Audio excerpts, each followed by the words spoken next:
എത്ര പറഞ്ഞാലും മനസ്സിലാവാത്തൊരു കാറ്റഗറി ആൾക്കാരുണ്ട്.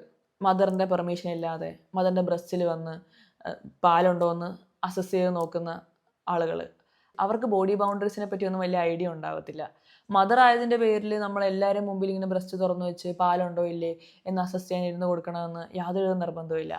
പക്ഷേ as a mother who's in postpartum, സ്റ്റിച്ചുണ്ട്, ഉറക്കമില്ല, postpartum mood swings, irritability, full body pain എന്നുള്ള നിലയിൽ ഇങ്ങനെ ഒരു ആക്രമണം, അതായത് എന്നെ ഒന്ന് അസസ് ചെയ്യുക, ഇതെനിക്ക് ചിലപ്പം പ്രതികരിക്കാനുള്ള ശക്തി ഉണ്ടാവാതിരിക്കുന്ന മദേഴ്സ് ആയിരിക്കും.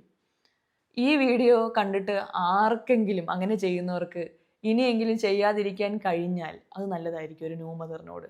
നിങ്ങൾ ഈ പോയി ബ്രസ്റ്റ് അസസ് ചെയ്യുന്നത് അവരെ ഒരിക്കലും സഹായിക്കാനല്ല, അവരെ മാനസികമായിട്ട് തളർത്താനാണ്.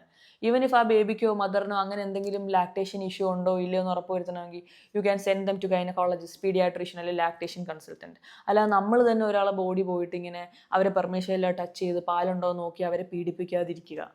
അതാണ് ഞാൻ ഈ ബ്രസ്റ്റ് ഫീഡിങ് വീക്കിൽ ഞാൻ എല്ലാവരോടും റിക്വസ്റ്റ് ചെയ്യുന്നൊരു കാര്യം.